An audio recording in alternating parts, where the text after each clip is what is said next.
સુકલતીર્થના આંબાવાડી વિસ્તારમાં તળાવમાં મગર દેખાતા ખળભળાટ.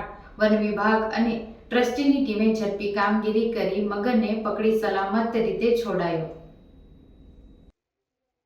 સુકલતીર્થ ગામની આંબાવાડી વિસ્તારમાં આવેલા તળાવમાં મગર દેખાતા સ્થાનિકોમાં ખળભળાટ મચી ગયો હતો. રહેવાસી પરેશ પટેલ મગરને જોતા તાત્કાલિક વન વિભાગને જાણ કરી હતી. માહિતી મળતા જ નેચરલ પ્રોટેક્શન ચેરિટેબલ ટ્રસ્ટના સભ્યો યોગેશ કથિત, દિવ્યેશ અને ધવલ માટોકર સહિતના ટીમ ઘટના સ્થળે દોડી ગઈ હતી. વન વિભાગના અધિકારીઓના માર્ગદર્શન હેઠળ તળાવ પાસે પાંજરું મૂકવામાં આવ્યું અને સુઘડ યુક્તિથી મગરને પકડી લેવામાં આવ્યો હતો.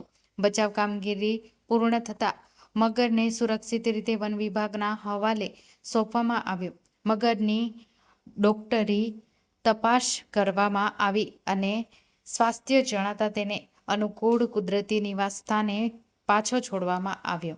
સ્થાનિક રહીશો અને વન વિભાગની તાત્કાલિક પ્રક્રિયાના કારણે કોઈ જાનહાનિ થઈ ન હોવા સાથે વાતાવરણમાં રાહત જોવા મળી હતી.